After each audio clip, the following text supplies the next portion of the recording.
Hello and welcome to your favorite paranormal podcast. I am your host, Kevin Leonard. With me, as always, my paranormal co-host of the century. I didn't have anything there for you, Corey. How you doing, Corey? Good, good. Really excited to share, not your typical episode of our show, but really excited to share what we got um, for them this week. Yeah, yeah. Just almost one as of what I don't know if it's midnight yet, but last Saturday we were in Deltona, Florida at the Deltona Regional Library, and we had our Paranormal 101, and it was a fantastic turnout, fantastic day. We met a lot of interesting people. It's always amazing meeting like-minded individuals. Who come to our events and share the passion that we so enjoy. Um, I think that Yeah, was our largest turnout in Deltona. by by far. Yeah, we had no more seats. It's a good thing people stopped coming because we would have nowhere to put them. People would be standing. Yeah, which was awesome. So, um, yeah. But yeah, Yeah. so today's episode is, like Corey said, going to be a kind of a different one. We're going to be sharing that uh I'm actually getting notifications. Awesome segue here a little bit, a little plug from From Discord, Discord. Yeah. it's So got the if you same thing. if you haven't joined the Kappa Worldwide Discord, go to our Facebook page. I believe it is the pinned post on our Facebook page and join the Kappa Worldwide Discord and join the conversation. We're all there. I'm there. Corey's there. The team is there. Tracy's there. Molly's there, etc., etc. So yeah, go ahead and join the Discord. But yeah, so this is going to be our presentation in full. Um, the disclaimer, the audio is what you would expect from a building with acoustics like it had. So I've doctored it a little bit, like the best way I could, kind of raise the volume, but I mean, there's not much you can do. Um, but before we get into all of that, Corey, I just thought about something that is really cool and is going to happen to tomorrow. I believe it's tomorrow. Oh, please Um, tell me. Tomorrow, the planets align and are visible. Isn't that tomorrow? If it is, that's not a good sign. Isn't it Why? usually when the planets align, bad stuff happens? Like every movie, the planets are aligning, everything's gonna blow up. Well, I hope not, but it's going to be cool to see. Apparently you can see them with your naked eye. They Tracy was talking about earlier, and apparently people are saying that it's going to look like pearls in the sky. So be on the lookout safely. Very Don't cool. do it while you're driving. Um, but step outside, get some fresh air, look up to the sky and see the planets. I don't know which planets. I'm assuming Venus and Saturn, the ones that are closest to us that you could Oh, possibly okay. see. Mars. Yeah. Um, oh, and also I did see that in the New York Botanical Garden, the corpse flower is blooming. It I saw blooms, that. yeah, it blooms like 7 to 10, every 7 to 10 years it Yeah. blooms. But I thought that was cool. And the Can flower, can we make the corpse flower the official flower of Kappa? Can we have that? I don't see why not. I mean, let's not bring it to investigations while it's blooming, because I've heard it stinks. Yeah, like it a doesn't like a smell good. corpse. Luckily, we don't. Well, we stank after the battleship, I'm sure, but the first time. Um, but usually we do not show up smelling. So Yeah. yeah, So without further ado, ladies and gentlemen, let's get into the Kappa Paranormal 101. enjoy.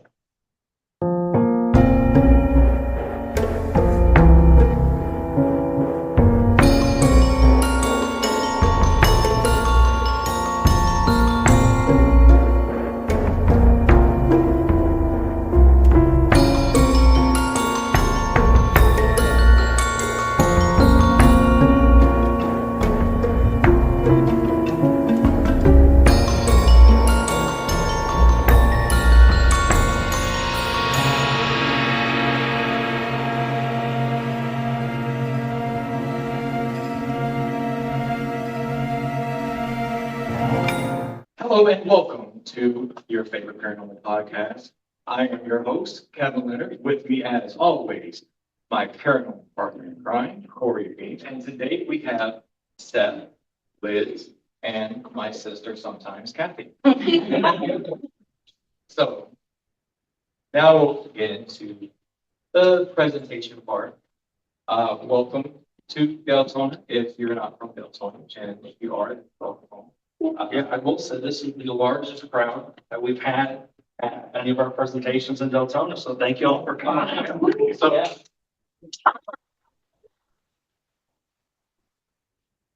we love getting the time to talk about what we love and sharing it with people. So, really excited.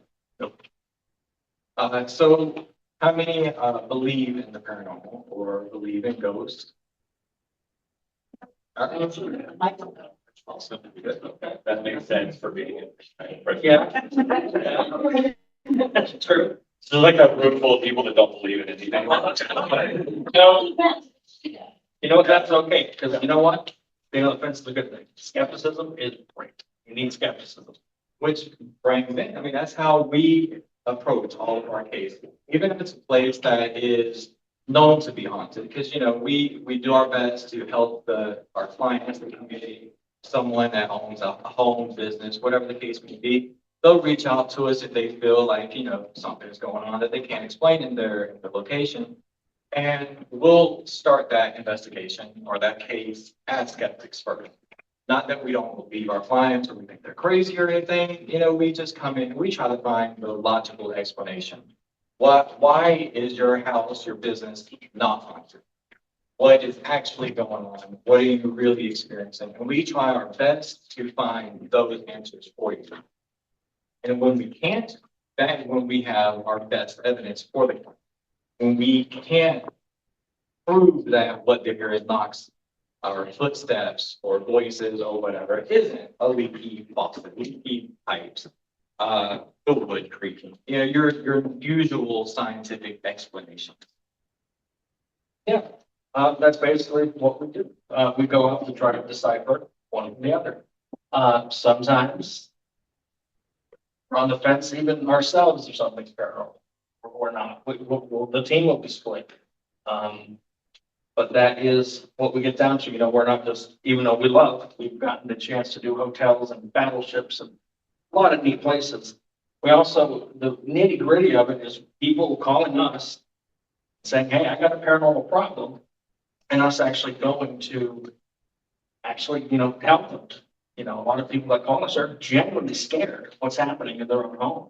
And, the hardest part at the end of the day is to tell them that maybe they don't have a paranormal problem, and this is what we found. But that is, in the end, what we do. Yeah, and a lot of the places that we do, like I think you mentioned, the battleships, the hotels, the old jails from, hundreds of years ago. What we get out of that is great.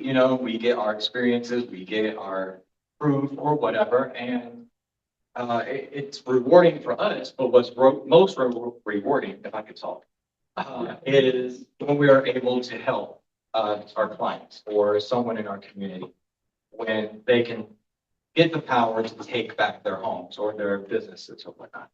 My personal favorite. The photos is great to feel like you're actually helping somebody. Yeah, it's absolutely. I've been through that with our account. That's when I got older. I wanted to figure out what it was, why it was what it was.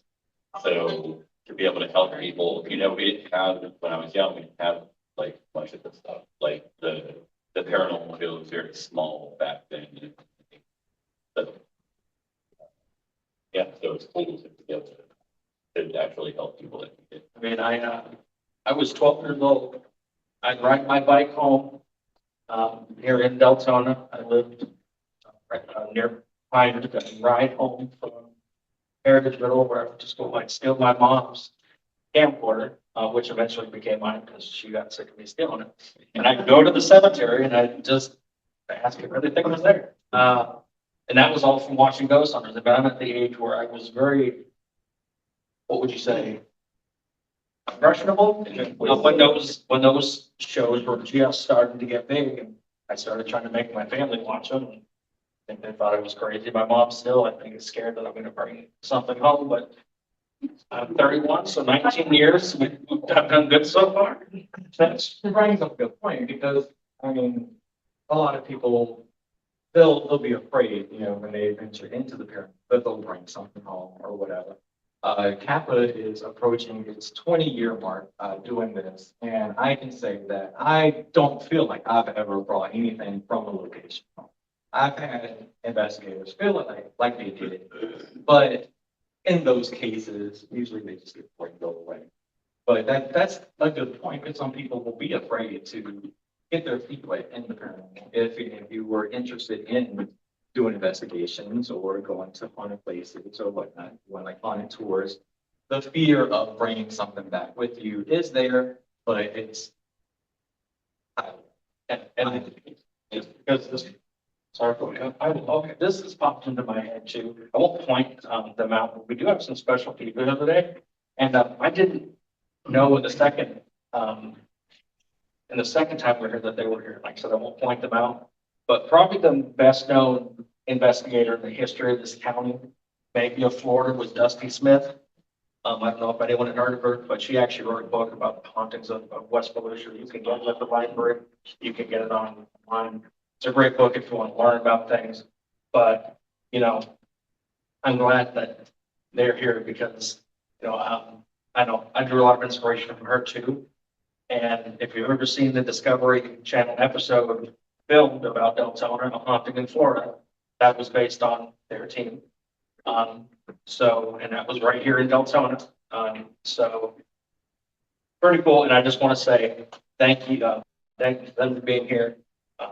You know, Dusty sadly passed away roughly 10 years ago, and it's a huge loss to the paranormal community. I want to thank them for coming back, and it means a lot to us as well. So I just wanted to say that too. Yeah. Because it's huge for us because Dusty really meant a lot and still does to the paranormal community. Yeah, I had the privilege of working with her for a while in 30. They don't paranormal. Yeah, we always say everyone always says that fast. Yeah, but it was great. Great experience. That actually started by paranormal. And a lot of places around here that are known to be haunted.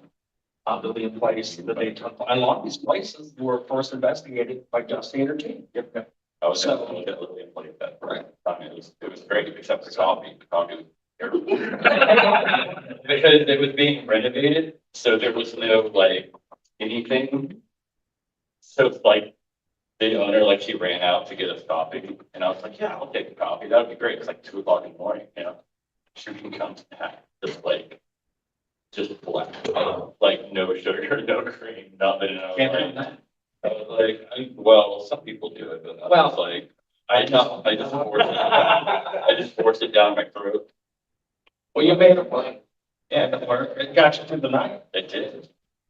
That night, because outside of this area, a lot of people wouldn't know her name, but everybody's heard of the top names that we see on TV. But that just shows that in the paranormal field, there are important figures that you don't see on Discovery Channel, on Sci-Fi, wherever the case may be.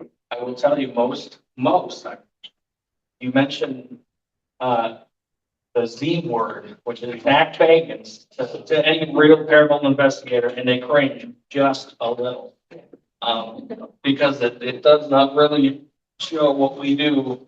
If I want you to take everything you've seen on Ghost Hunters, Ghost Adventures, and forget it for at least the next hour, because it's not necessarily what we do, right? Well, especially Ghost Adventures, they just hype what they do. Yeah. Also, everything on Ghost Adventures is from the pits of the hell. And you know, allegedly, we have to be careful of, we get, you know. But, you gotta be careful. But anyway, we are the Coastal Atlantic Paranormal Association. we, like Kevin said, he founded the thing. He was, way back, when he was this little youngster, now he's grand old. Yeah. No, we all Randy, because not me. I had slightly thinning hair. But, and then luckily, Kevin, this was the CAPA was founded in North Carolina, so 2008. And luckily Kevin ended up working somewhere here in the wonderful state of Florida. And one day when we were probably supposed to be working, we were talking about the paranormal and the new age. The conversation. Corey says, "Hey, what do you do for fun?" And you kind of think about that for a minute. Should I just say something or screw it? Well, I talk to dead people. It wasn't so that way. It was like, oh, I investigate the paranormal, and waiting to hear laughs or mockery. Corey's like, "Are you serious? Me too. I'm into that." Here we are. Yeah, it's. Well, Time we just talk or air, depending on what's there. But that is, we have another special guest. Just want to mention it. This adorable little baby back here. This is his third time coming. He's been to every Deltona, and Carter's like a little, yeah, basically he's a groupie of the point. But yeah, so we, the name, you talked about the original name. The original name was the Carolina Association of Paranormal Activity. I wanted to keep the acronym when we moved down here because, it's on everything. So I wanted to go wider, go bigger. So I just covered the entire East Coast with Atlantic, so the Coastal Atlantic Paranormal Association. It works. And we haven't changed our methods since we started, since 2008. We've always, like I said before, we go in to help people, help the community, help business owners, homeowners, families. And then, we'll occasionally take on, the battleships and old jails and all that fun stuff. But we go in, like I said before, as skeptics first to basically disprove the paranormal. I know that sounds kind of weird when you hear a paranormal team that generally goes in and tries to speak to ghosts or whatever, but we go into every case to try to disprove every claim. And that's basically our methods. Our mission is to better the paranormal field as much as we can and to help those around us. And I think that's a really good segue into one of our little wonderful reports up there. Not everyone, I think it's angled. I think most people can see it. I might be in the way. So we see difference between ghost hunters and paranormal investigators. I think all of us started out as ghost hunters, that thrill seeking. Oh, we want to go out, we want to see something scary, we want to feel our heart pumping and maybe have to get a change of pants. I don't know. But what it's really going for, ghost hunters doing Looking for an experience. that's right. They're, as we say, seeking a ghostly experience. Usually there's no research go into much of the history. They usually don't have clients, and the main intention really is to have fun. And that's the second. I mean, paranormal investigation, we have fun. Yeah, we wouldn't be doing this if it wasn't fun. But we have, as paranormal investigators, a slightly different approach, and that's where it comes into we need to know the location's history. We go in. We need to know the client's history. Yeah. There's paperwork involved. There's a whole lot of interviews and talking with the people that own the place involved. Right.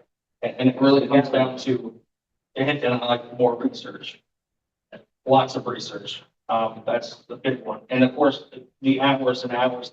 For every second that you record, whether it be on cameras, digital voice recorders, or any other recording device, you have to watch it all back. So it's fun on the shows that they're like, oh, you don't even think I'm ghosting or they get a sense of just how long. Because everyone here works a basic 9-to-5 job. We don't get paid for this. This is not a job. It's a hobby with a purpose. I came up with that. A hobby with a purpose. There you go. I'm going to coin that. I like that. That's good. But So where was I going with that? I got really full on. I totally forgot. So You don't see how much time you're doing. thank you. Right. Like, I was, you, I'm glad you were. It can take us. I mean, you know, we've had times where we get back to a client 2 weeks later because between work and everything, you know, going over 30, 40, 50 hours of video. I mean, I'm laying in my room, my parents probably think I'm dead, I don't know. And I'm just sitting with headphones on the computer watching audio waves. I've actually knocked on his door to see if you're still living. And probably, yes. I mean, my father's. I always compare it to people too, because I also like, I've been a storm chaser with the National Weather Service in 2012. That's just not. Well, I think that's very. well, I like, it's a lot of meteorology under your belt, it's fine. But like, once you understand it, it's no big deal. But, I always compare it with doing this. And I always say it's 80% boring and 20% exciting. Yes, because we might drive to somewhere and just sit there and nothing happens. Right. Or same thing with us, we just go there and we sit there and nothing happens. I mean, we've been on plenty of investigations. Where we have to talk to ourselves all night. Yep. Not a bump, not a bump, nothing wants to talk to us. Yeah. But we're still there, 8 hours. We have each other to talk to. Yeah. And you know, what? That's Yeah. and that's a good point too, because the research is very, not research, but the analyst part of it is very boring. It's rewarding. But Oh, it's, yeah. when you're listening to a reporter or watching back all of the video footage, I was there. So I've seen this, I've heard this. But then you hear that small percentage of a chance that you hear an answer when you know that you were completely by yourself. And luckily, we do at the end have a new piece of evidence that nobody in the public has ever heard, that I can't wait to show. We have a couple of really cool pieces of evidence we're going to show you at the end that, What have you all found in Deltona? not, well, I don't think we had a client case. In Deltona. That's- No, but that's Sanford, no.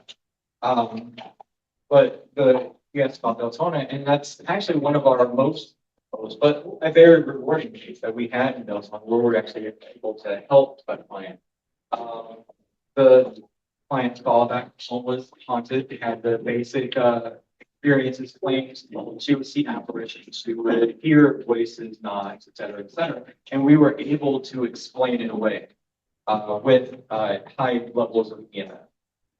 It just so happens that when she was in a certain part of her living room, she would always constantly hear someone behind her or see someone walk by.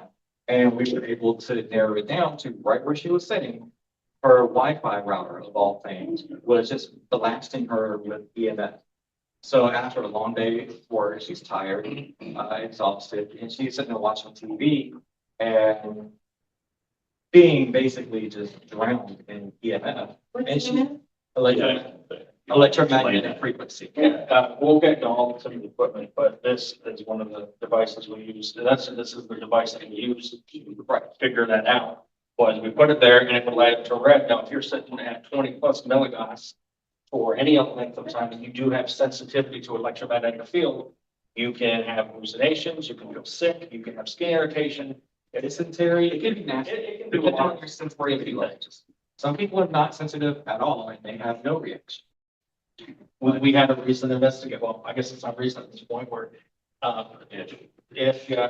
where there was, we had a few investigators go, oh, I was there, it was me and another, and we felt there. I was there, that was me, oh, gosh. I'm 31, I'm losing my mind over it. Right. It's gone. It's, well, Yeah, and then Kevin and I went to the same place and absolutely not, we felt. but at that time, we went back and we turned her TV on. We were getting a reading, what, 300 and something? It was 300s. I definitely need to talk to John. Sure one, that was our suggestion. Yeah. Like. Oh, yeah, it was giving it the TV. Yeah. Missing these. It wasn't on the TV. The EMF, just whatever the TV, whatever was given, whatever was in the TV, it was a slightly older TV, whatever. It's hard to say, cheaper brand, it could be anything that was causing that one. I mean, I've never seen anything, not even an electrical panel. Yeah, it was good. More like junction boxes, like refrigerators, large appliances. This TV that was maybe 32 inches, maybe even smaller. Yeah, it was just drowning her in EMF. And she had a lot of the experiences in the village. Yeah. And you either get rid of the TV or you watch your TV for a Fahrenheit gauge night. That's it. Yeah. Does the location have to have a long history for something to happen? I was sick, I built my house for 2,500. I don't know how it's lived here. Yeah, no, it's crazy because the first investigation I ever went on with Dusty's team was a brand new house. It was brand new. Like, I pulled up to my first ever investigation. I was like, this place?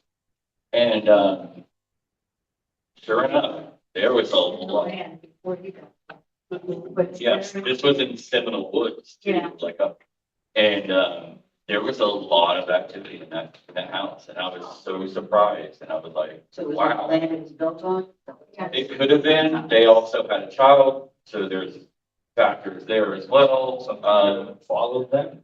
Yeah, I mean, it could have been anything, and that's a problem. I think that's a huge thing with paranormal investigations is we can label a haunting what it is. You know, we can say this is an intelligence. We'll get into that. This is a visual or whatever, but you can't like pinpoint what it is or where it came from or why it's there.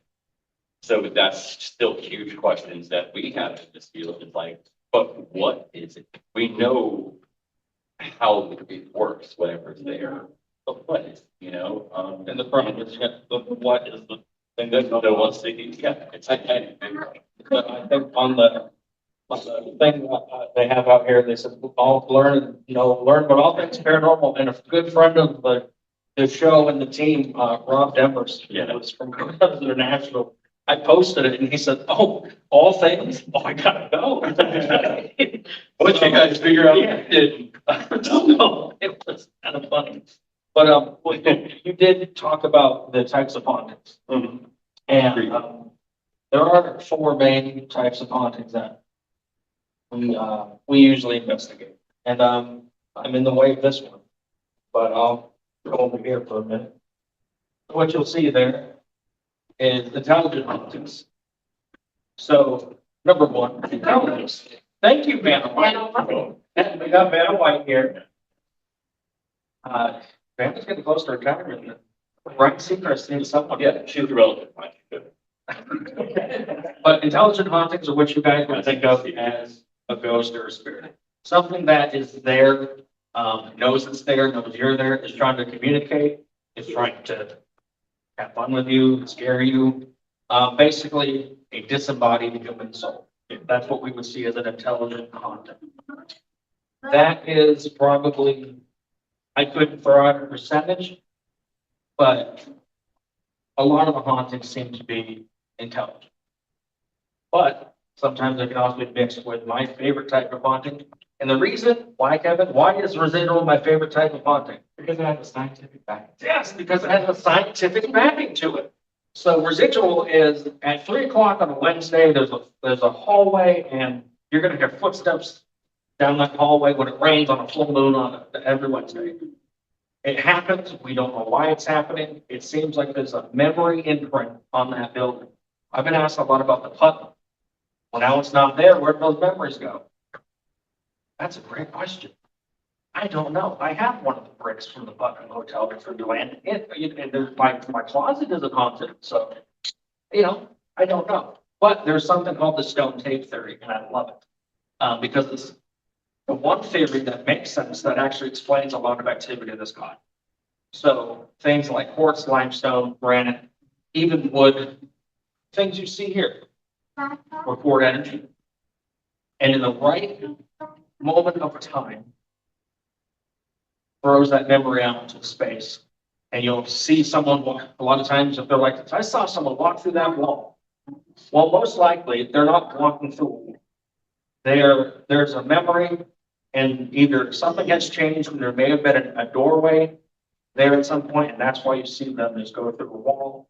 Or it's a completely different building. Only the top part of a spirit, it's because there used to be a floor there, so you're only seeing where they used to be. So a floating spirit. We will do a Q&A right at the end, I promise. We will answer everyone's questions. That's my favorite part. So don't you worry. And so that's my favorite kind. I love that there's some scientific backing to it. And because when it comes to the rest of everything we do, we don't have answers. If you came here hoping we were going to tell you everything that, all the backing of how we go, We figured it out. we don't have a clue. We would love to. We figured it out. Quantum physics. Yeah, We wouldn't try 9 to 5. We would not have right. it's been doctor too. I don't know. I get really excited waking up at 6 a.m. every morning to do what I do. Do our day job. Do our day job. And it So- leads into poltergeist. And a poltergeist, I know you've seen the movies of poltergeist and how horrifying that is. That's exactly what it It's exactly what happens. Oh. No. So poltergeist, it comes from the German noisy ghost. Yep. And that is generally when there is stress in the home.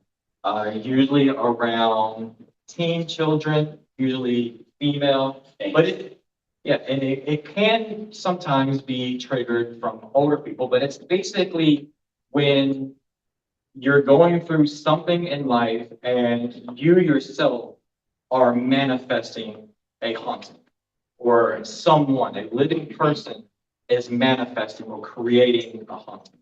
And that person is what we call a catalyst. Usually the best way to get rid of a poltergeist type haunting is through counseling, to remedy that stress that's in the home, whatever is causing it. Keep your teenager out, you know what it is. But it is definitely a whole lot less scary than the movies. Your house isn't gonna get sucked into the ground or. Oh, no, we had that once. We were in the house and something came to the TV and it was like, we're here. We're like, oh, not one of these. But Static. that name static. Are you gonna talk about our favorite? So those four, Well, it's not my favorite, but I always make him talk. he always makes me go over the inhuman and demonic, or, the D word haunting. So we have different opinions when it comes to the inhuman and demonic hauntings. Corey and I can't speak for the rest of us because we are different and they may feel the same, but I'm not sure. I don't really remember. We don't necessarily believe in that classic demon work. I will say that I believe that less than 2% of all demonic hauntings are actually demonic. You have a better chance of winning the lottery and getting struck by lightning twice the same day than encountering a demon haunting. Inhuman is just that, something that was never human. It could be fairies, gnomes, all of those little fun things. Just energy within itself. With the fairies and gnomes, elementals, a lot of that can be triggered if you have a new home. And say land was cleared to create a neighborhood or whatever. And you have your new home, for example, like someone had asked earlier, and you're experiencing things being misplaced or something happened. A lot of times that is what used to live on that space, in that forest, that land, and it just doesn't like the fact that you're there and it's messing with it. Or you live close to a forest or a wooded area, and you might be doing something that it doesn't necessarily like. You might just be painting the outside of your house. It might not like that color, and it'll mess with you. just stop doing whatever it is, and usually it stops messing with you. That's a different case and approach altogether. It's hard to explain. Or it can be also an investigation and other stuff. Yeah. That's usually. And you might ask, well, okay, we know the types of hauntings, we know what you guys are. How do you prove or disprove? So we have some of the different kinds of equipment that we use. I'm going to go to the two, probably my favorites, and they're the ones that have been around forever. So this is the guy. This is a digital recorder. We record, digital voices. Yeah. I'm glad. No, we record, we'll set this and ask questions, and usually we record us and White Sand. But sometimes we get lucky and we'll get a voice that we didn't hear at the time, or we'll get a voice that we did hear at the time that we couldn't explain. So that you got your basic recorders. And that's how you pick up your EVPs, electronic voice phenomena, which is different from a disembodied voice. Like he mentioned, if you heard it with your own ears in real time, and we recorded, that's not an EVP. That would just be a VP. Is that words in English words or Anything that wasn't there would technically fall into that EVP. And the two pieces of evidence I'm going to share are two EVPs that we find are. Yeah, and further on that is when we did the prayer meeting. Remember, I got that really clear EVP. It was in Spanish, and we were in St. Augustine, so this makes sense. We were even in that area. Made perfect sense. I had to look up what it was saying. Yeah. And that happens, yes, depending on, and that's another whole thing. We go hours into, well, how do they understand what we're saying? They're speaking Spanish, and we're speaking English. How do people investigate in Germany if they're English? We don't. What's it? We don't know. We'd love to tell you how that I could have just been there saying something. Right, you could have, they're just like, what's this stupid American doing here, Yeah, I've gotten also, to answer your question too, I've gotten EVPs or done an EVP session and heard absolutely nothing. And in the playback, when going over it, I heard knocks or just something moving that I didn't hear when I was there, and no other piece of equipment that we had captured. So that was something that was caught digitally. So I would still categorize that in the EVP section, even though it might not be a voice, but it's still it's an audible phenomenon. We have this is another voice recorder, digital voice recorder, except this will hear a rat fart 2 miles away. It is great to have, and you'll hear why. Our stories later, but it's very strong. Usually he listens to it live, so we'll have the headset on, and if anything is more than a whisper, he's going down. This is pretty much. You heard, we don't know if it was paranormal, but that bang that happened on the battleship was so close that when you had that on, My skull wrap. yeah, it was, painful. But this is good for, we call it live EVP. So if we're doing EVP sessions, someone has that on and they're listening to it, like you said, it's amplified. So if we're asking a question, I know it's just me and Corey at this place, or there's no females around. And we ask a question and I hear a female response. I know that none of my other team members are around. We can kind of move that conversation to answering, technically carry on the conversation with possibly a spirit. Right. Now, another one, we have all kinds of different cameras. So I'll start with the basic one that's probably seen these lovely things. And it's a land cam. Usually night vision, you walk around, we can set it somewhere and block it off. Just another way to capture video, try to capture shadows. It's so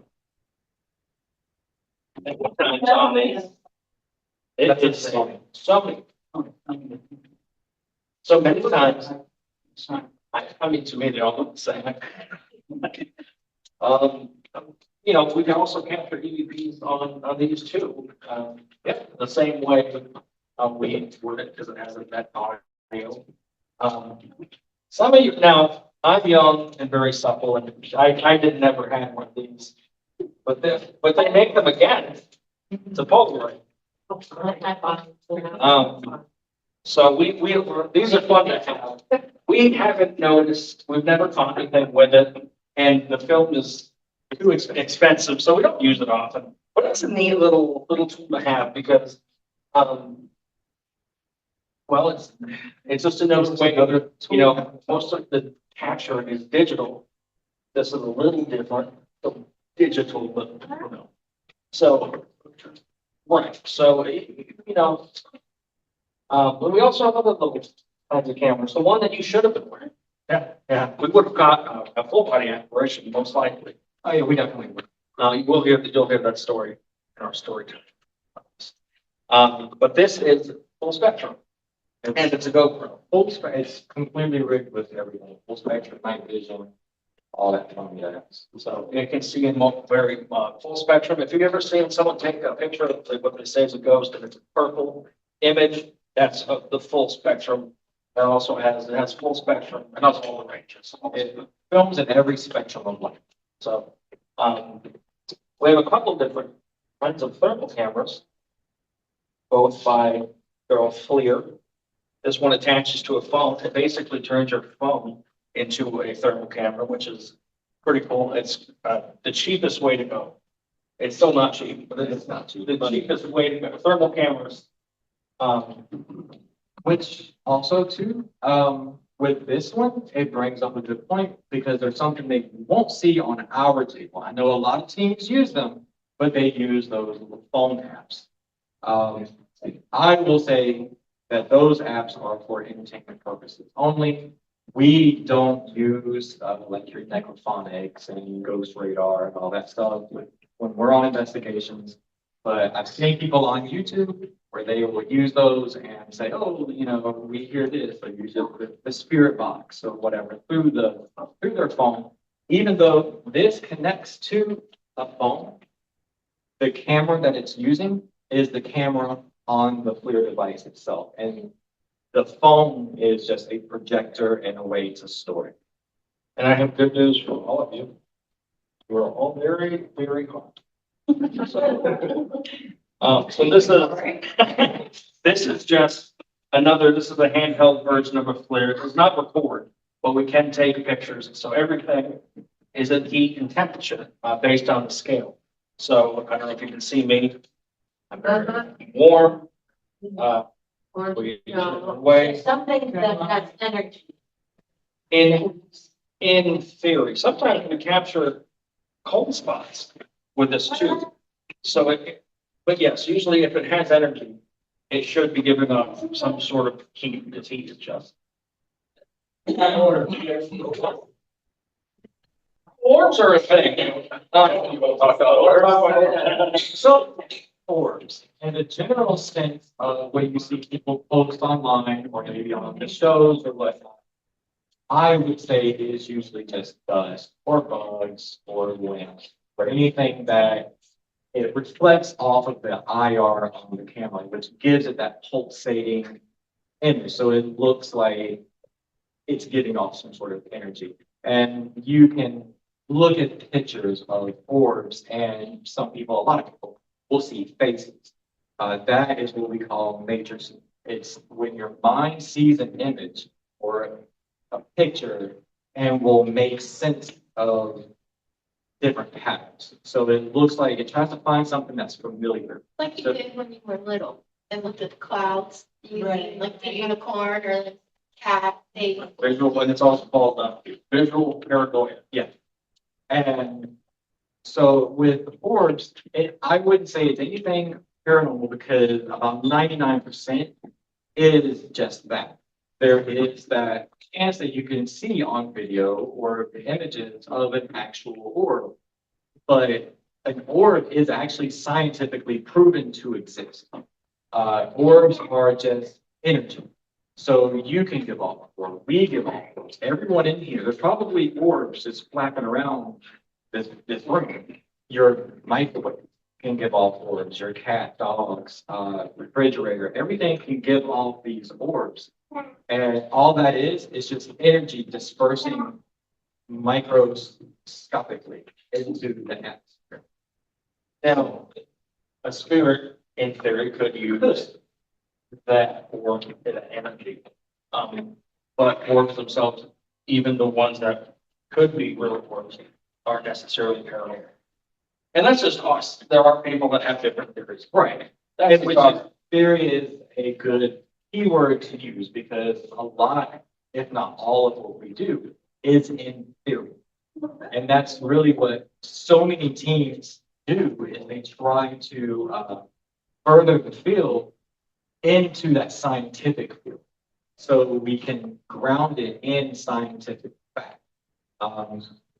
Last episode of Into the Paranormal, shameless plug, we were speaking to Mike Atencio, who has a plan and is working to launch the paranormal field into the scientific field. And I think he has good grounding with it. Absolutely. So it's worth a listen to get his story. Phantomology. We're not, I don't know if we'll ever not be pseudoscience. I think it can take a lot, but trying to actually garner real data that we can sink our teeth around is important to making the field a little more credible. Where people love the paranormal, but there's still a lot of people that think we're crazy. Yeah, and that's fine. I mean, I question it also. I question myself, so it's okay. So this is my psychiatrist. So, you know, cameras, we also have a DVR system. These lovely things. They're night vision. They don't have sound, but they're just your everyday, pretty much like security camera, basically security system. What it seems is we're moving away from using DVR systems as much as a whole in the field. They're just a pain to set up. They're easy because we have rolls and rolls and rolls of this. And so when we get to a location, and depending on the size of the location, we'll still pull this out. But it's so much easier. So our cameras, camcorders, because we have a few of these, and film on tripods in what we call hotspots. So if someone claims that they see someone walking down this hallway multiple times, or this is where they've had experiences, we'll try to put a camera on that.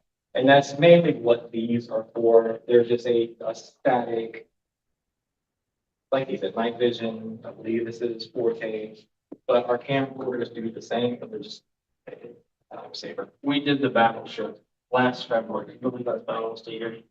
And we had a bunch of wires, probably 500 foot of this, going to engineers. Yeah. Well, from what another investigator had brought. Yeah. And we set all these up. And we probably had 500 foot of cable from where we were all the way down to this part of the ship. And you were to plug it in?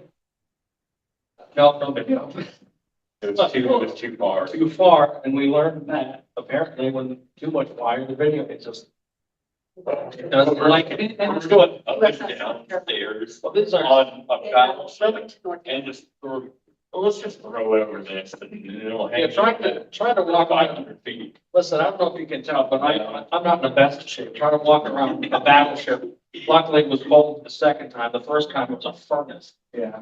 I can't even wear that cap shirt anymore. It's not only that too, it's, when we're just using our camcorders on tripods, it's a whole lot easier to just go with that versus, because we'll still use our camcorders when we're walking around, or we'll put them on tripods as well when we're using this. But then let's say we're at a location for 8 hours. Sometimes we're there even longer. Battleship, prime example, we try to squeeze every second that we can into that place because we're so far from it. And well, if we use this, say we're there 12 hours, that's 12 hours of footage I gotta watch.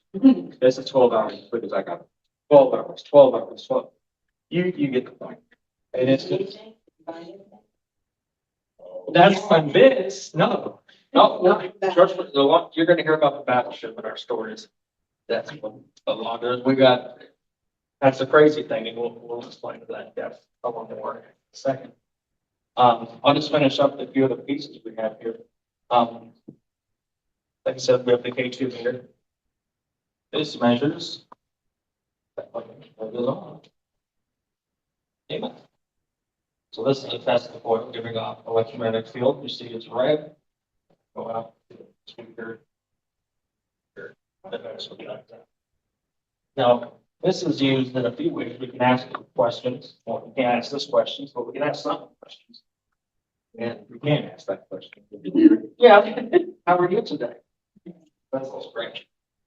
But we can say, okay, if you are here, make the K2 go off, go to yellow. And, sometimes that does work. That's not. But just another way to measure EMF. This is a very basic, but still one of my favorite tools, just a Gauss meter. It reads EMF in milligauss up here. And luckily we're at 0.0 right. So we're all good there. Yeah, so that basically gives a digital readout numbers versus the lights. Reading the same thing. There are the pieces of equipment you may have heard of. There are things like the SLS camera, the structured light sensor camera, basically like an Xbox Connect camera that maps people. A lot of people use that. We have one. Kevin likes it a little bit. I don't like it at all. I like it when it is used correct, which everything has to be used correctly, obviously, in order to get what you want out of it. I can say I don't have the footage or whatnot, but I can tell you like personal experience with the SLS. You'll see it on TV, and people are just trotting around wherever they are with it. I believe that's not how you're supposed to use an SLS. When you're using it for an Xbox, you're supposed to have it in a stationary location with enough room so it can map out a human figure, so you can play like those sport games or whatever with it, and it basically puts you into that virtual reality. It's the same thing when we're using it, or when a team is using it. It should have enough space and it should be steady, because it can give all false positives very, very easily. So let's say that tripod that's back there. If you're holding an SLS camera, it sees this, it's going to map a person just because it is a straight line and it looks like it would be a human. Lines in the wall, a table chair, or a table leg, or a chair leg, anything like that. It'll try to map that as a human.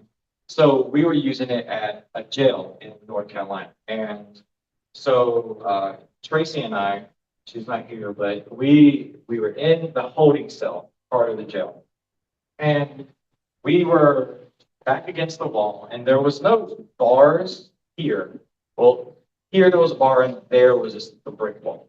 And then right on the other side, there was a brick wall. And we got the mapping of a person right in the doorway, where there was between the door, the archway of the door, and whatnot. It was a mapping of a person, but it was elevated. And it started flapping around, and it moved its neck like this, and it started stretching out a little bit. And we saw, okay, what is this? And then quickly as it appeared, it disappeared. Okay, moving on. We were like, okay, maybe the camera was just glitching out. So another image pops up right where a bench was.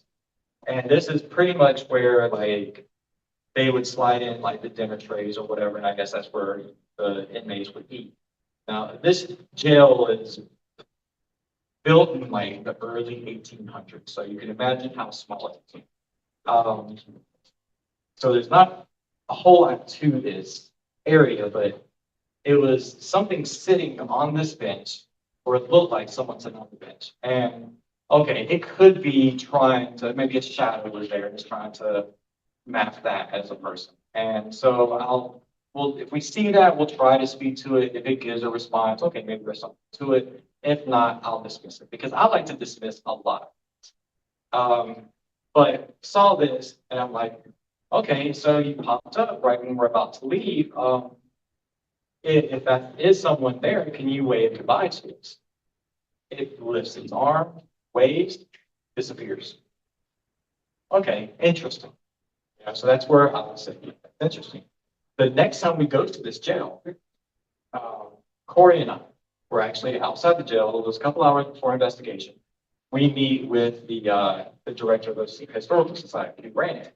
Comes up to Corey and I. It was windy because when we investigated the Barker House at the same time, but he was telling the story. He was like, "Hey, I have some information for you guys." I spoke with the daughter of one of the old jailers, and I don't know if this will help you or not, but right here, explaining the room that we were in, we hadn't told him this before. He knew nothing about what we had seen on SOS. But right here in this part of the jail, there was a Marine who went AWOL. He was captured way back in the day, and he took his own life in this doorway.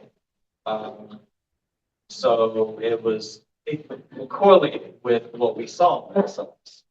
So that's a little thing about that. When it gives, I get it correct. I noticed our piece of our SP11 spirit box.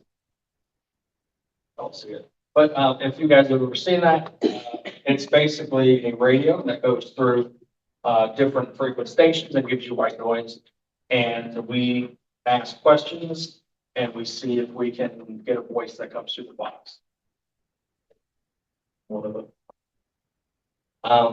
You hear, you know, you guys have seen it on TV. It's quite loud. And turn that on so that they understand why his favorite voice. When that thing shuts off, the quiet you hear is beautiful. But it is an interesting tool that we the batteries in. Well, luckily we have a full thing of battery there. Well, guys, this is how the paranormal works. We're not always. It things that it was probably drained by a spirit on our last investigation. And Sure. that's what I'm gonna go with that. For the battery. No, that's not how that. No, that never happened. Batteries don't just. It's always other ones. Oh, it's okay. It's like But What does that thing do? well, basically, so it goes through radio stations. Usually, how many per second? Scans so many per second. So you get this, and sometimes you'll hear a voice. So you'll have it sitting around, and you'll say, "Is anybody here with us?" And you'll be listening for voices to come through it. The problem now, there is a problem. It is going through radio stations. It's going through radio signals. So sometimes, depending, you will hit a station and there is an actual voice, like from a radio program. But so what we're listening for is, so if you hear like WXT, yeah, I mean, right. DJ Cat, it's okay. There's probably no spirit screaming about DJ Cat, right? But if there's a voice and you hear it sweep through 10 stations, and there's a voice that actually says the sentence and it's the same tone, same voice, then we're more like, okay, that's interesting because that's, and this one scans the budget in different ways. And you will, as it goes through every couple minutes, you'll hear sometimes the same thing. So that's another way to kind of debunk it. But I mean, we were outside of a jail in North Florida. And we're actually outside of a jail where the gallows were in North Florida, the old Hamilton County Jail. And we're walking, and this deep voice. I mean, this is 3 o'clock, 4 o'clock in the morning. Nothing is happening. You've ever been to Jasper, Florida? Like, it's Jasper, Florida. Are you laughing? Yeah, it's true. Nothing does happen. So this deep voice said, "Beware," and it was like, what? And it still is over several sweeps, which is what you look for. And there are other equipment that people use, called an ovulus. They use the EMF and different environmental readings to form words. And that basically has a digital word where theory, a spirit can pull words out of this word bank and use it to communicate. Now, we don't have one. It's not something we've felt the need to use because we don't feel it to be over. Now, if someone just gave one to us, but well, we gotta use it. But I mean, we're not going out of our way to, It's very overpriced, and we look at it, it's basically a random word generator. I had one that kept saying apple. I go apple, pear. And then it went to Sarah and I'm like, I don't think this, unless it's a hungry ghost that wants a fruit salad.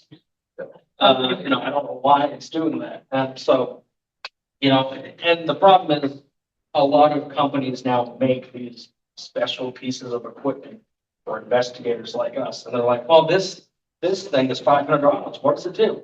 I'm not really sure, but you should buy it because maybe you'll find a ghost. That's, you know, But if you look at our equipment, most of it, a good 90% is pieces of equipment that are used in other fields.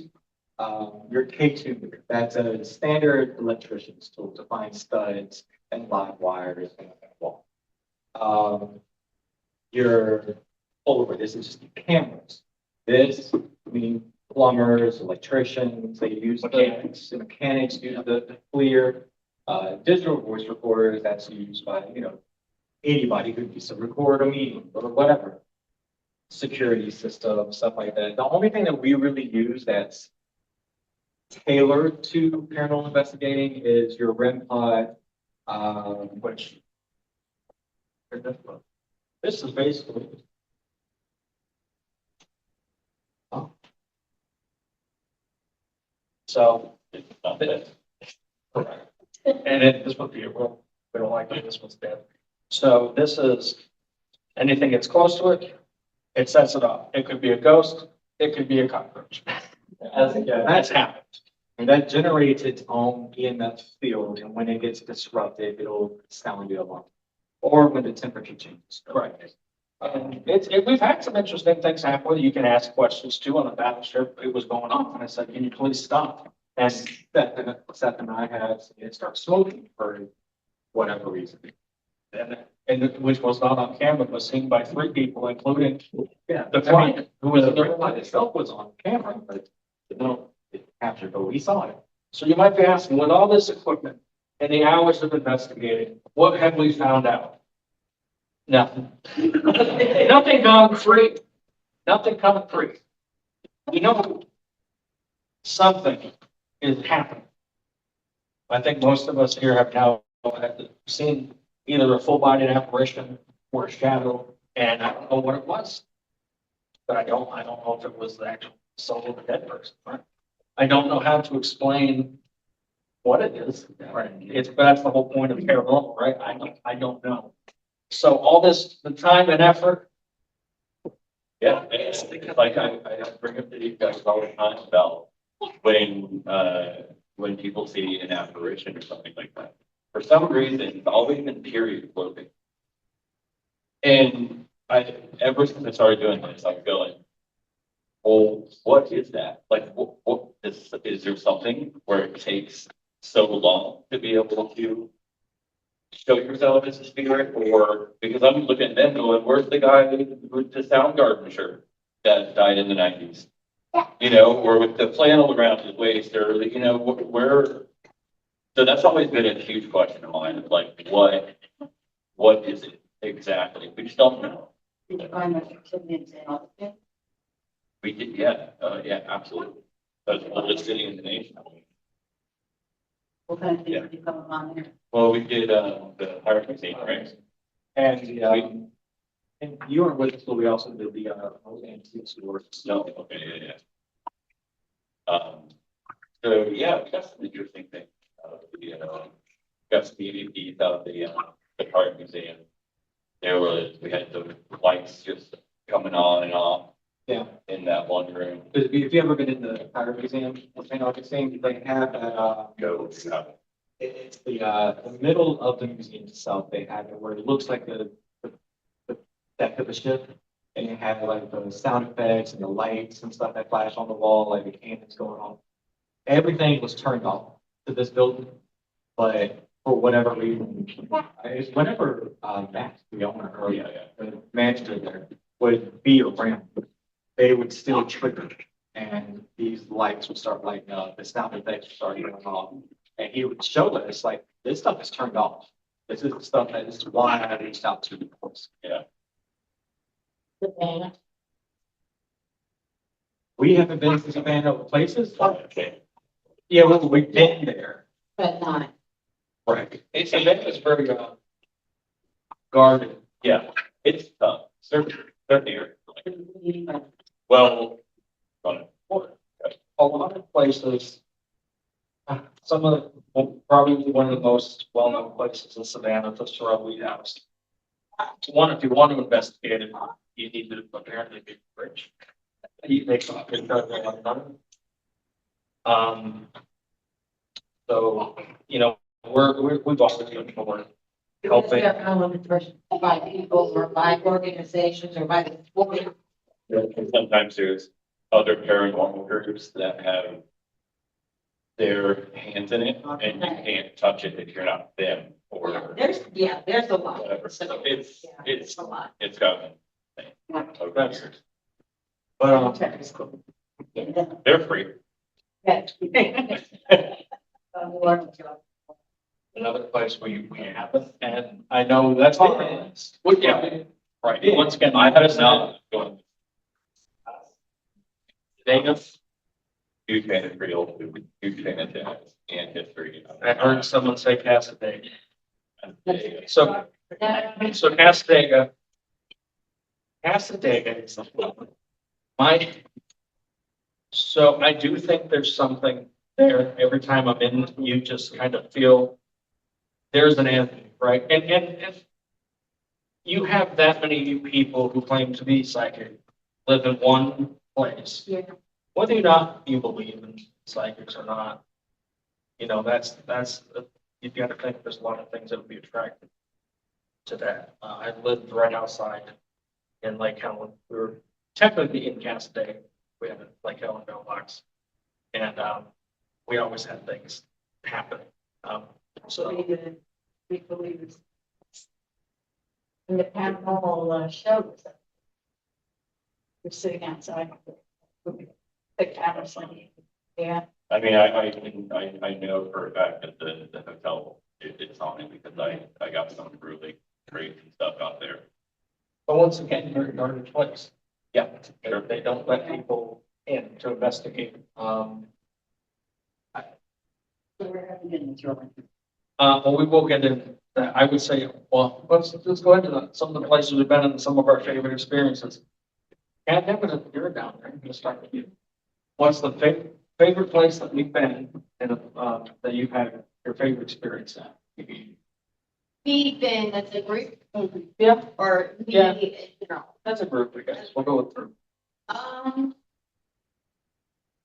Probably the battleship US Carolina. I know what I seen and I followed it. And then he's seen it. It's like color to where I just seen a shadow of like a person.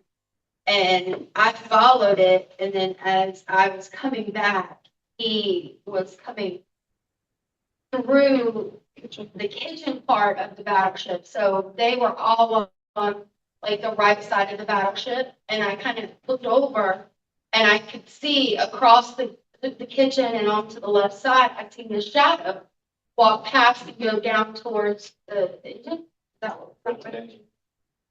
And so I just got up and went because I was like, well, who is this? Oh, our people are here.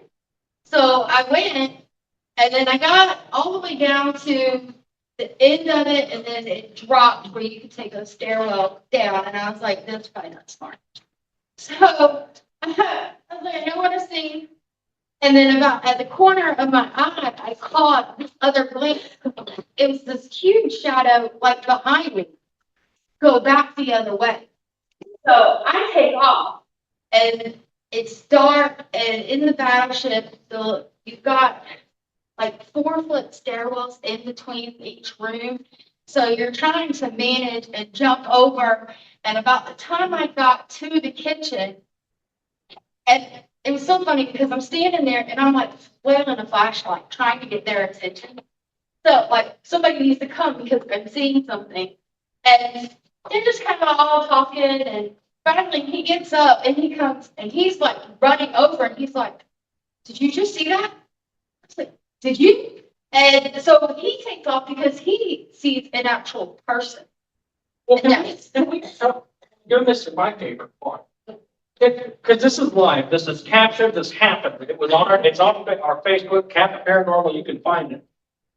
She walks through the door and he says to her, how long were you over there? And you're like, long enough to scare myself. yeah. Did you see that? And I was like, "Did you see it?" And so he takes off going, he takes my flashlight. Well, because, all right, at the fellowship, she says all this. So while she's doing whatever it is she's doing elsewhere, I don't know why she gets up and wanders off. Usually I don't let people just kind of get up and travel amongst themselves, unless it's Corey, and I usually just lie there. Welcome to Simply Rivalry 101. But yes, well, it's that, it's just safety, and especially it's a place that we don't know about. So she gets up and wanders because she sees what she sees. She doesn't tell anyone she sees something. She gets up and if you've been to the USS North Carolina where we were, it is in the mess hall. So you have a mess hall that's probably about as big as this room, and then a kitchen that's probably about half the size of this room, and then another mess hall, like where they eat at on the other side. So about 2.5 sizes for this room. So we're all the way at this side, everyone on the team. Now, prior to the investigation, we were there before they closed. The night watchman comes up to us and says, "Hey, I saw someone up in the scaffolding where they were repairing where the antennas are. Did you guys see anyone? Are you all here?" We're like, "Yeah, we didn't see anybody." Okay.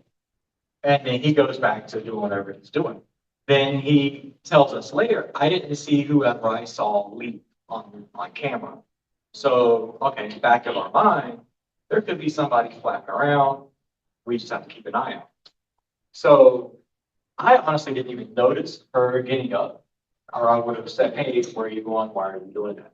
But like she said, I see it. I'm like, that's her waving her flashlight. And I'm like, "What is that?" And that's when I noticed she's gone. I'm like, "Oh, where is she at?" So I get up. Tracy is with me. She is holding my phone over on Facebook Live. Because when we're investigating, sometimes we'll just go live on Facebook to interact with people. I go through the kitchen, and then Tracy's behind me. And I don't like to carry a lot of things, and I really don't like flashlights because with flashing lights, your eyes tend to not adjust as well, and then they have to readjust if you light up the area. I like to be able to, I see better, if it makes any sense, in the dark because I know I'm in the dark, so I'm more careful. So we get into the kitchen, and I see as clear as you would be a person walking from right to left. He gets right in front of me. I thought he was demonstrating, but I see a person walk. That's how it works, right? But he was walking like this, stops, maybe from here to you in the white sweater there. That distance, I stop. I'm like, that's a person. They're not supposed to be here. Who is that? They turn around and fold. And so I speed up and I turn around and tell Tracy, "I need a flashlight." She's holding the phone. I don't have much. And I look at Kathy, because by that time she meets me. And I'm like, "How long have you been there?" "Long enough to scare myself." I just grab her flashlight and I tear off because this is a person. You don't need to be on here. There's no one else allowed to be on the ship except for the night watchman who is in his room and my team is all accountable. So I tear off after this person because I'm thinking this is a person and it's a danger to my team. Somebody could get hurt and I need to get this person off the ship. We get to a dead end. The only way that you can get out of this room at the end is through glorified ladders. Like these ladders are what, 95 degrees? Yeah, and you're not getting up them in a hurry. And like she said, through the portholes of the room, you have to step over. So I'm jumping over, I'm dropping walkies and stuff because I have walkies attached to And it. you have to understand, these three people over there, I'm still sitting with two other investigators on that side. Of what the hell is going on over there? Because I just hear banging and running. Because I mean, my thought was, the safety of my team. Like, we get to this dead end, there is no one there. And I'm like, okay, now, who was that?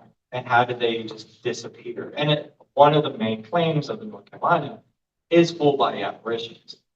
So I'm like, I didn't just see that. I didn't just see a person. No.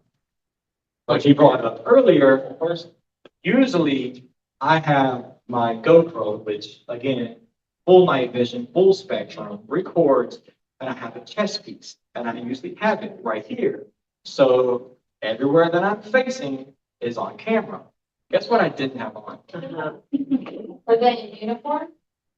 I couldn't necessarily tell that. I saw from here up, they was wearing a dark bluish shirt, a hat, and I could tell they were white. They had dark, like brownish eyebrows. I could sort of tell the cheekbone structure, but again, I'm just, who is this? And then they turn around and bolt. When we got back to the Airbnb, we were just talking about our experiences or whatnot, and Molly, our case manager, she starts pulling up the people who had passed away on the battleship. And she's like, oh, did you see this person? No, this person? No. And she gets to one guy, Leonard Poe. And this guy, and you could literally see goosebumps. I knew immediately, like, that's the person that I saw. Like, without a shadow of doubt, or someone who looks way too much like to be in that particular place when they don't need to. But that was, the cool first story. But you're closer to. Well, one being in North Carolina, and Kevin being from North Carolina. One usually goes up there anyway, twice a year. And we like, it's easy to correlate a CAPA to taking a road trip with that. It's, it's a place that has been known, it's been on television. To be. No. Right, and it has a background, the ship was built, it was commissioned in 1931, 41, those 30 said it started. They built, it was, the ship itself was in all 15 battles of the Pacific, where it did take a torpedo hit, where Leonard Cohen was actually one of the people killed. He was in the shower room where the torpedo hit, died, but they never found him, but they believe he died instantly. And that's who they see a lot, I guess, on the ship. But in my experience, kind of goes back to that ship. A year later, that was the first time. A year later, we're back with the latest. And a year before, we had seen all our shadows walking in the room. Now, the center room has an exit light that stays on, but everything else is very dark. So you see a red hue on the opposite side. Where we're standing, there's a hump, which is one of the engines, and we can see down around to where you go up to the next floor, where you would have ended up if you had gone down when you saw your shadow. So we go down there, and within a minute or two, it was pretty quick. It was pretty quick. We started seeing something poking its head around the pillars of there was pillars that came down in the middle of the walkway. Now, the thing with this, it's a graded floor. And what we all hated about it was the second you shifted your weight, you heard a loud creak. You could not walk down there without being very loud. So we're standing there and something keeps peeking around the poles. And then all of a sudden it was two heads, one higher, one lower. And then all of a sudden it was something walking and it was dark and it was, obstructing the light. And then it started doing the same motion. It was walking from one side to the other, back and forth, back and forth. And we're watching, like, what's going on? And almost instantly, it goes from shadow to person. And person, I could see hat, glasses, something around the neck looked like this room would be 110 degrees. Our guess was it was like a towel of some sort and it kept walking back and forth, back and forth. And it slowly faded. And luckily, as it turned into this from shadow to man, I've been thinking I'm going crazy. Both of them are reacting. Are you seeing this? Are you seeing that? Okay, I'm not crazy. And, this is, the first time I've seen a full bodied apparition 20 feet in front of me, and I don't know what to think. And this comes back to, we think that was the residual haunting, because it didn't seem to understand when we were there. It just went back and forth, then disappeared. Like it was doing, its job. But it was back in the day. It was crazy to see. I don't know how to explain what that was. But I have a new one that's from one of our last investigations we did. We were able to, the old South Ward School in Clearwater, Florida. It's now the Clearwater Historical Society. We did that in August, I think. And we were in the old media center of the school, 2 or 3 o'clock in the morning, and Liz is in a separate little area that had not a full wall, but like a, I don't know what you call it, like a The divider. divider, Yeah. right? It didn't go all the way up. There was a lot of open area at the top. So, as we're talking in one room, she's in the other room trying to talk to a librarian. And maybe We think so. we think so. And you will hear the piece in a few minutes here that we think might be the librarian. So Kevin is listening to this. He stops, looks at me and said, I gotta listen to this. I heard something. To gauge it, Liz is probably from us in this room to maybe that exit portion. She's a good bit of ways. And in the audio, you can actually hear us across the room, and you can hear how far we are.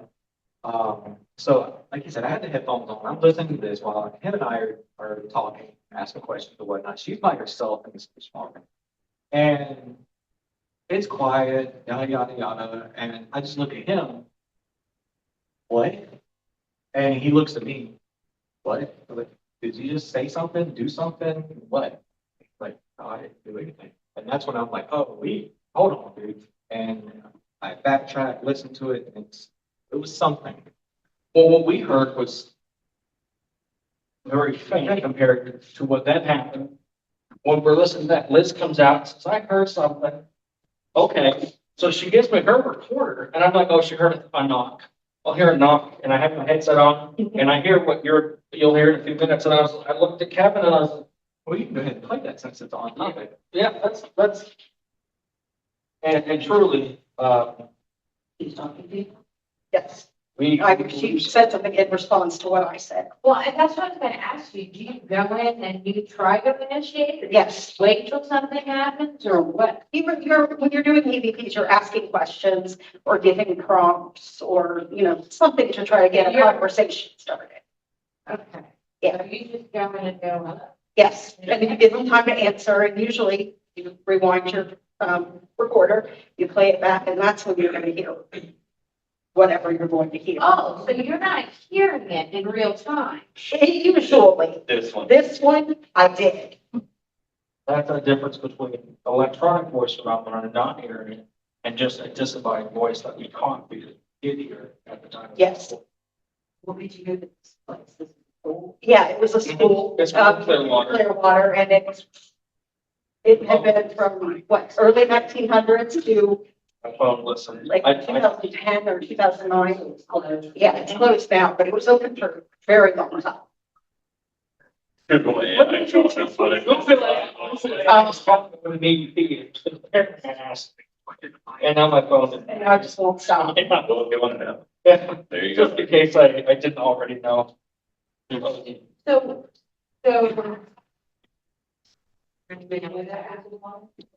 Well, that's the reason we went there. Some places, we'll go to because we're requested to come in. That's other places like this, we're gonna pay to go investigate just for training and our own amusement. The Clearwater Historical Society bought the building, a few years back, and they're renovating it. So they asked for donations, and we're all for helping historical places, and especially historical societies, because they seem to be dwindling, sadly. And we don't want to forget our history. And so we're always fine with going to a place and throwing a few bucks their way. They're helping us out because it gives us a place to investigate. Helping them. And they have some great plans. If you guys are ever in Clearwater, go to Old Southward School. The place is really cool. They have exhibits about the history of Clearwater. Yeah. I mean, and it's right, you go there, it's right next to the beach. Right. I mean, it's right beachside. So it's right in downtown Clearwater. Yes. Ever heard of the plant museum? You heard of that? No, yeah. Like in Tampa area? I don't think I've heard of it. I've heard. Really? It's a huge What are they? building, that they turned into a museum. I think the house. Yeah. That was the plant, that used to be the Clearwater Historical Society, so owns that building. Oh, okay. That's the Yep. other building.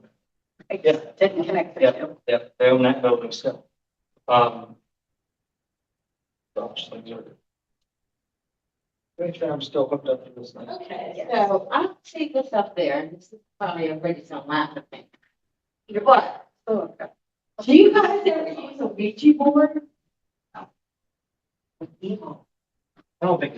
Well, they really don't believe in evil, because I was a kid, and this is gonna really crack you up, and we were all went to Catholic school, and we had a Ouija board. I don't know why my mother wasn't upset, I have no idea. Yeah, she was with me when we went to Grace's birthday party. And so we're all, like slumber party, like girls, sixth grade, we're all excited. And we all did, Swart didn't move, we didn't move it by itself. And when we asked, where were they from? It said Wichita Falls. Now, I'm going to tell you, we're in sixth grade. Wichita Falls, and we're in right after GC. Wichita Falls is not on my radar or anybody else's. So, I just thought that's probably my one and only, that was really weird. I would say that's interesting, but personally, I feel like Ouija boards was just. Like, There may be, what's it, Bradley, Parker Brothers, and Even better. the original. Hasbro. Yeah. So, I don't necessarily believe. Well, I didn't really either, but we were all like, that's not on anybody's radar. Nobody knew, it wasn't like Boston Well, or Los Angeles. yeah, we're looking for scientific proof. There's no scientific proof we can gather from people. No. It's just that. Unless we're filming it and then it starts moving on. Right. Yeah. Then That's the- person playing or something. That would be. Oh, that would have been all of Yeah. First, And I think like a lot of the taboo in Ouija boards, people say, oh, you're inviting or something. And I can argue that too with all of the equipment we use. We're technically in. I don't think we knew anything about that. So this was just a fun thing, and I know everybody says that now, because then I read the Turn off your Bluetooth so, where it opened up the gates of hell. I mean, not necessarily. That's portals. I have to see it. I'm one of those people, I have to see things to believe. I'm very skeptical. Well, what you're doing in this business, yeah.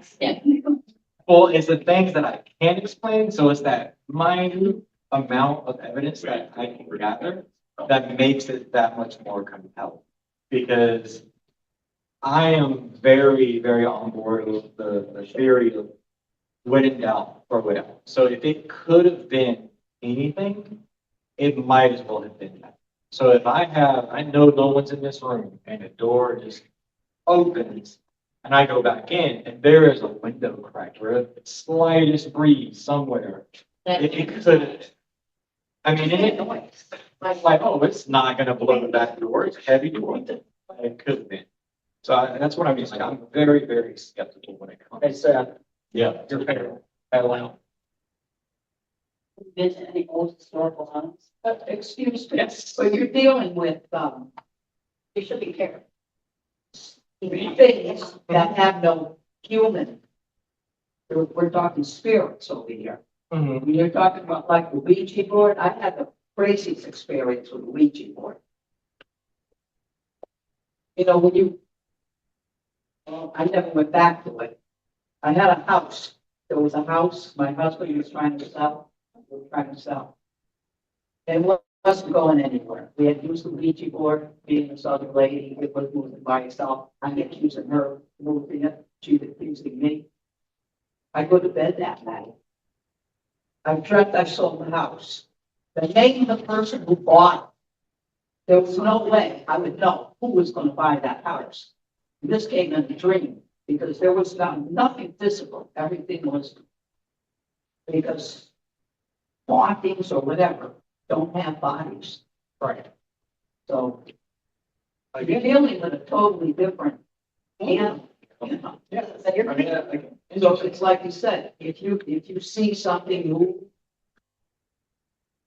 I don't think you're gonna see anything move. I don't know. Well, you need something physical to make something move. But right. you need a body, you need energy or something. Yeah, I mean, we have witnessed, chairs moving on their own, things of that nature or whatnot. So, And that could have been some kind of physical energies that would move something like that. right, But in the case of the Ouija board, we didn't get anywhere because when I went to bed that night, all this information came out about who was gonna buy the house, when it was gonna be sold, yes, who the people were, and that could have been, names, actual names. and that could have been something, like a dream visit, that may or may not have had any ties to the Ouija board itself. It could have been just a visitation in your dream from a loved one or another entity to give you this information, which is a whole different. Dreaming, I look, see a lot of numbers. Right. And then you go play a lot of numbers. And you win $1,000. Those, But there was nothing physical. Right. That was involved with this Ouija board, except us. Yeah. right. Ben, Her using me. mostly, right, which is a lot of cases. Which is something that has, I mean, I. We had plans to actually take. Right. Yes. Yes. Yeah. During the daytime, I relax. That. Hopefully, yeah, sorry. But you felt the house in that person. Yeah, exactly. Right, so- First name, last name is all every week. Forgot his name. Okay. Just one, sorry. What's your dream for the person? When they come stuff, that. Okay. Yeah. So, we have highlighted a dream. Well, the one new speaker, I can't explain it, but so many things like we can't explain. there was nothing physical that. Right. I think things happen. I've had a lot of experiences.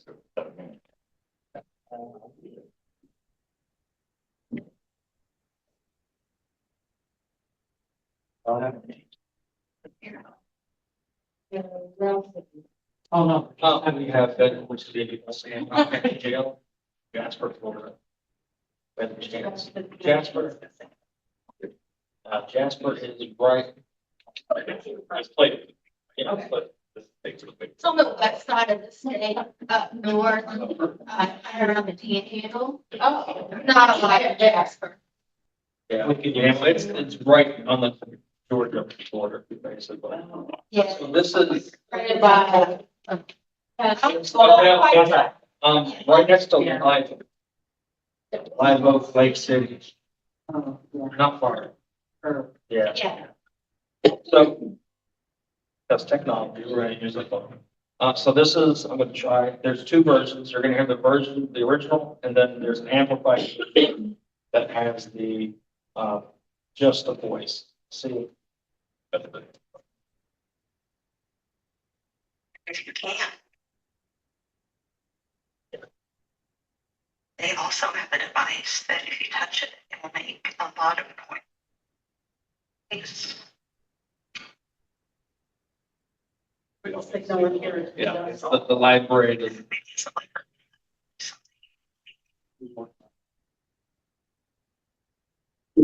At the end there, huh? You'll want to, Whisper or something. I'll try to get closer.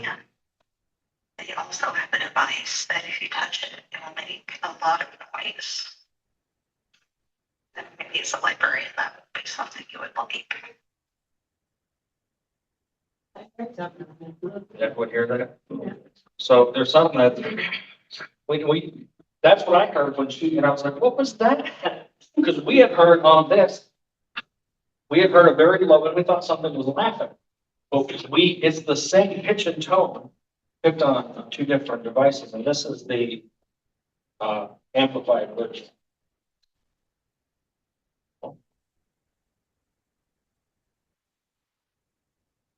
That breath, we don't know. It's hard to tell what it's saying. Some of us think it's saying, no, I don't like that. She's I saying, like, yeah. talk about, do you want the noise? Yeah. Something, I would like that. It's very, and she heard. That's what I heard when I heard it. I thought I heard, I don't like that. And when she ended up back, she came back out, me and him went in. And when we went in Very there, breathy voice, yeah. when we went in there, I felt a tug on the back of my shirt, and I turned and I said, is my shirt like up? And you could see where it had been pulled out. And we heard a voice, I think, while we were in there. So.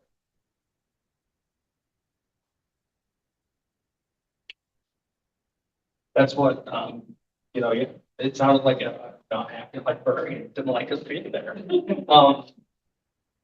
That's at least in our, you go to the case. There's like one more, a piece of evidence, but, Website? okay. Oh, yeah, it's on the website. But yeah, so that, I was at the Old Southport School, very cool place, awesome place to visit. This next one actually happened in the old Chewan County Jail. This is North Carolina again. This jail I'd heard about since I met Kevin. And luckily, when we had the chance to go, we caught what I believe is one of the best pieces of evidence ever caught. Mainly because it's something that sounds intelligent. It's replying to us, I believe. I'll set up what's happening. So we're talking, and it's about 5 o'clock in the morning, and we're right on the that thing. I can't say Arbor Mall. And we're all talking, oh, the sunrise will look beautiful. And I say it, and then someone agrees with me, and then something else may or may not have agreed. So in the room, because you hear a voice, instead of who's in the room, I'm probably this is maybe a little bit closer to Corey. This side of the room, Tracy's with us, but she actually has the headphones on and she listens to the spirit box. And she's over in the corner. She didn't like put the blindfolds on because sometimes we'll do what's called the Estes method using the spirit box. They'll just have a blindfold on. And anytime they'll hear something, they'll just blurt it out. And if it has any correlation to what we're asking, talking about, whatever, we'll take that into consideration. Another investigator, Julie, was with us. She's standing by the window. Like I said, Tracy's in the corner looking at the wall Blair Witch style, and Corey and I are standing here. And like he said, we're talking because the sun's about to come up and we're talking. So you'll hear that. And then you'll hear At the end, something comes in. you'll hear Julie and then someone speak over Julie. I think I say, it's really pretty. And then Julie says, you know what, it does sound really, and then something else comes.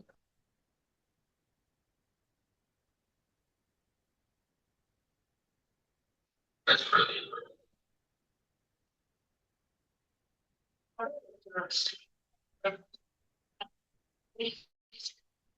You guys hear that last voice? I'm Something like meat or something. gonna say it's a full da, da, da. That's Forward. much slower cadence. It's a much slower cadence, so play it again.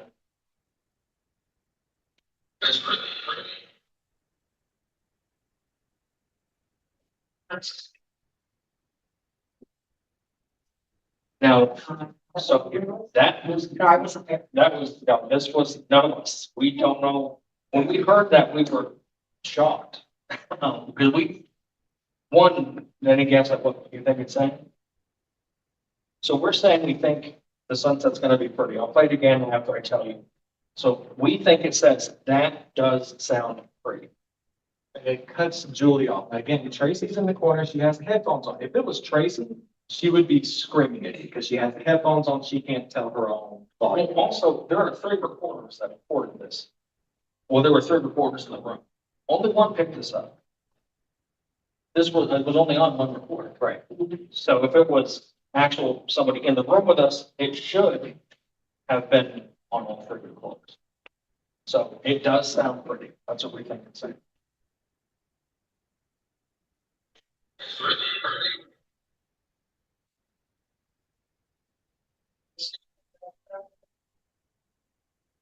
Yeah. Yeah. Well, to us too. And the thing with Loud and audible, it's obvious, it's saying, it's so clear and we think it's intelligent. Thank you. And that was at the old Chewan County Jail in Edenton, North Carolina. We were in the jailer's house next to the jail where It's one of the oldest standing jails in the state of North Carolina. If not the oldest. Around what year you're talking about? 1825, it was rebuilt in 1825. The original structure was wood and it burned down, but it was there. To give a little backstory of Edenton, the Edenton courthouse, 1765, I believe is the year of the courthouse. And it's still in use today, but they have a newer courthouse. But Edenton was one of the most important ports for America during the Revolutionary War. It brought in like the French soldiers and stuff through that port. Right, it's right across the Albemarle Sound, which leads into the ocean. And at that courthouse, they would hold like presidential banquets after the Revolutionary War. They actually developed battle plans inside that courthouse for the Revolutionary War. The original jail structure itself, which is a stone's throw away from the courthouse. So the original structure of the jail held pirates. It's so old. But like I said, burned down, was rebuilt right where it stands, but just out of brick and mix. Well, I think Q&A. Anyone has any questions? It's about orcs. I used to go down, they used to do drumming and have a camera. And once everybody started really getting into it, at night, there was, watching the moon, the moonrise, sunset, and they would dance and make drum and all this. I would take pictures. And my feeling is where there's a lot of emotion, that's where you will get energies, and energies will show up. That's when they might appear physical. And, Yeah, absolutely. I would say that's. and then another thing is, jails and hospitals would seem to be in most hauntings, would you say? Would have to be because. Well, but yeah, because of the emotions there. So cemeteries would be most peaceful. I mean, yeah, I guess it would. A lot of boards at Savannah at the cemetery. Cemeteries. Pictures. I mean, there's a lot of places, a lot of cemeteries, even around here that when I was younger, it's still, we don't, now CAPA doesn't investigate cemeteries for the most part, but that had activity. So you would think they'd be peaceful. And sometimes I wonder why he would be there. If I was a spirit, my boss. But I just felt when I would go to the cemetery, everything was kind of peaceful. I mean, I And well, I'm gonna have fun. I'm gonna find everybody I can. Yeah, I'm gonna have a lot of. oh, yeah. Yeah, so, sorry, I'm just trying to pack my question. I'm a psychic medium. I've done investigations with just psychic mediums doing psychic work and also equipment. And I've done it hand in hand. And I know sometimes paranormal investigators get critique for being the science, so does psychic mediums as well. Would you give any credence to a psychic medium who is working in conjunction with you while using your equipment and yourself? Or kind of like comparing notes at the end Yeah, and see if they line up. I think we've had this discussion, at least me and Kevin have many times, that it would be interesting to correlate findings. Yeah, Because even though, and I have said, I think there are a lot of people, and it sucks. I think there are a lot of people that claim to be psychics. yeah, Just, in the same way people claim on YouTube to be finding ghosts. yeah. Or, the collab, sometimes money. But I think the gift exists, and I do think it would be great to marry the two and see what you can come up with. Yeah. I was gonna ask you that, it's like things like auras and like how much of what you, because I feel like it's kind of all connected because it's all energy, that's how I see it. It very well, Like psychics and auras and whatever, it's all seeing whatever energy I mean, that I personally have had, I went to church in Casadega, which their church, I actually thought it was wonderful. Their spiritual church, very welcoming. I went there. Yeah, I went there for a little while. I loved it. And they would some of the trainees would do readings after the service, and one knew things about me that they shouldn't, and I didn't know them. So I knew that I was going through a struggle at the time. And I've also had 3 separate psychic mediums tell me I'm dying at 93 years old in different states. So I don't know. It's interesting, for sure. You're gonna die at 26. That was years ago. We're late. If I could follow the second question, it's pretty standard. How do you feel about kitty balls, the kick that We happen? we do have them. Love to have. We have them. So we tend to leave them. Yes, I didn't know what it was. What did you get on? kitty balls. It's like a light ball. And It's a candidate, like, yeah.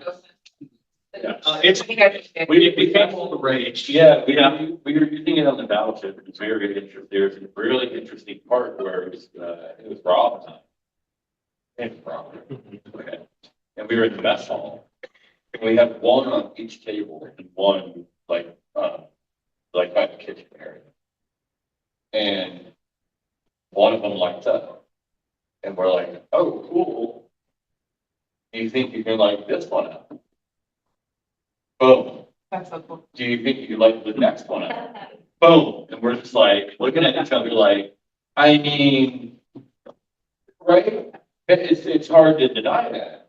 I mean, we literally just have to do this one, So, yeah, I mean, they're fun to use. Yeah, I mean, I wouldn't take it to a skeptic and say, look, these cat balls. Look Right. But it is an interesting, thing that, a tool that is new. And like you said, we probably like the 10 of them. And I think we led it to the REM pod. And the REM pod started like, Yeah, because they are also, on the other hand, very easy to give off false positives. That's true. They are very easily broken because the little pieces that are inside, it can sound like a little balance thing. So when your cat plays with it, it breaks that seal and it lights up and it comes back. It's very easy to break.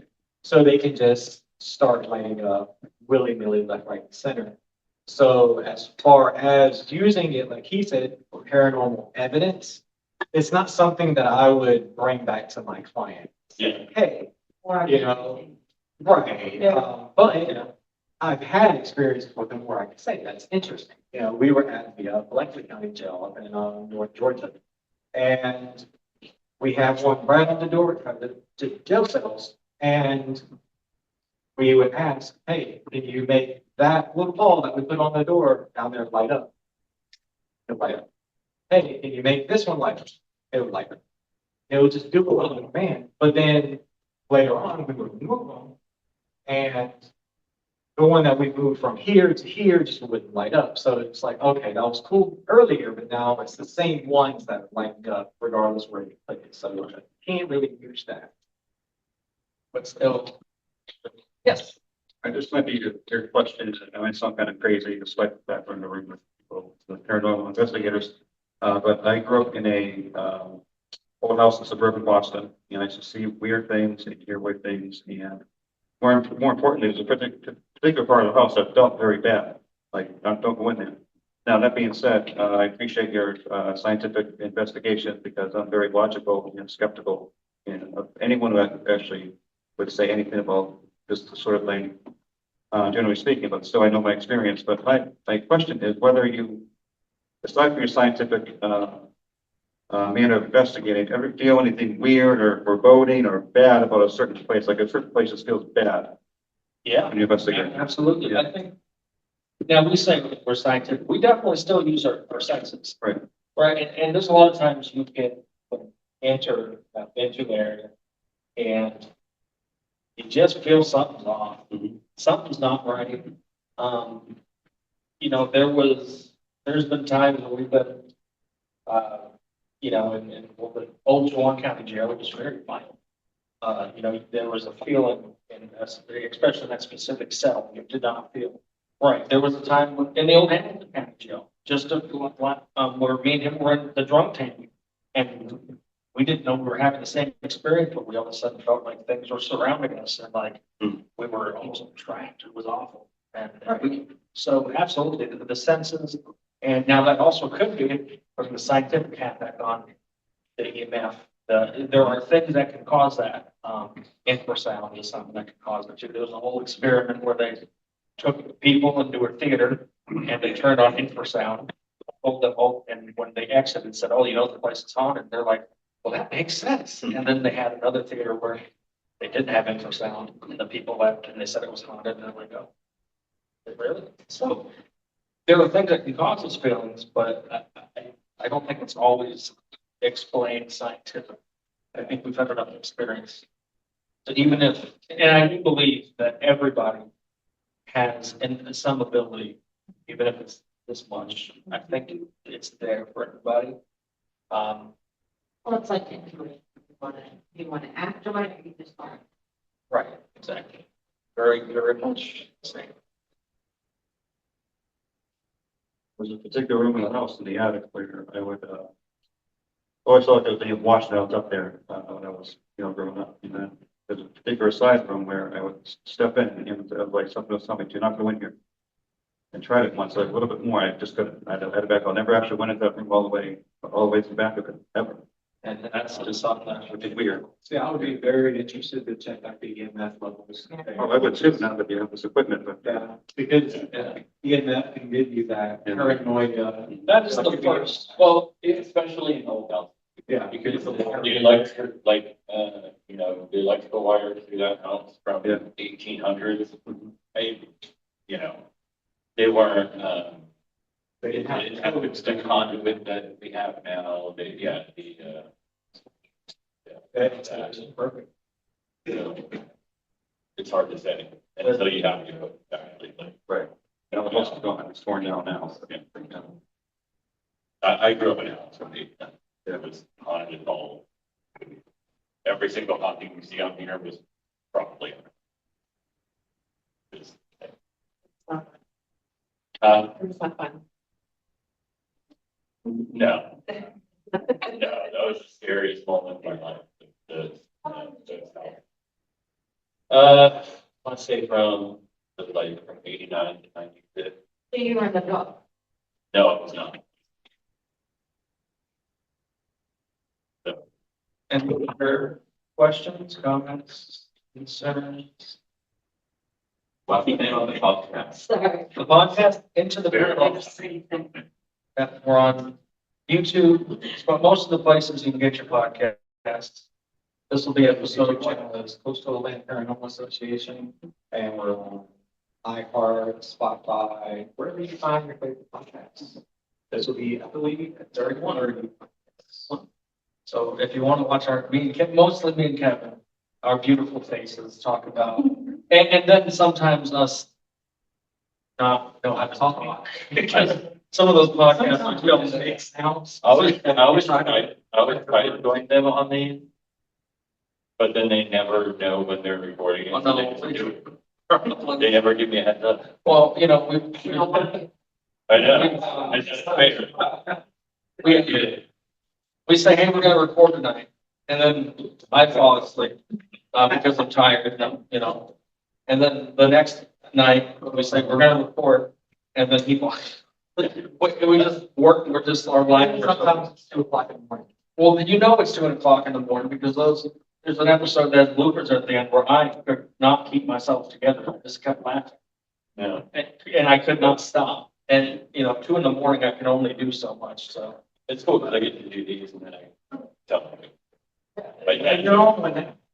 And you want to have fun? you know what? Fair enough. So, hey, thank you Oh, guys so for someone coming. go. With that being said, thank you all for coming out. Thank you. That's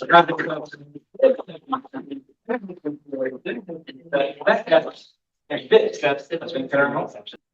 Well, thank you guys all for catching a bit of what we talk about on here. We always say, hey, come to a presentation. And maybe you found that enjoyable. And next time we have one, You'll be you'll be there. here with us, right?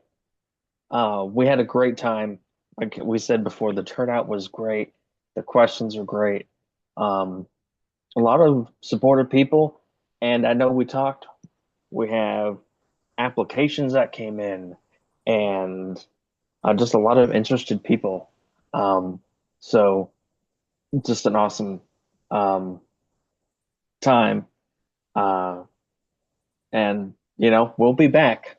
We will absolutely be back. And we'll hopefully be to a library near you, wherever that may be. Yep. So if you want CAPA to come visit your library, visit us at www.capaparanormal.com. Reach out to us. You'll see all of our socials there. Best way to reach out to us is through Facebook. Send us a message or email us info@capaparanormal.com. So, Corey, where can they find you? Corey Beam, all socials that I'm on. Just look for this face, and that's me. And of course, you can find me on the Kappa Discord because I just got another notification, and I'm sure you did too. I did, as a matter of fact. So, So yeah, so join the Discord, join the conversation, and you can find me anywhere Kappa Paranormal, Facebook Kappa Paranormal, or my own page, Kevin Leonard. I'm there all over the place. Just Google Kappa Paranormal and you will find us. So with all of that being said, I have been Kevin Leonard. That has been Corey Bean. And this has been Into the Paranormal. take care. Thanks for watching.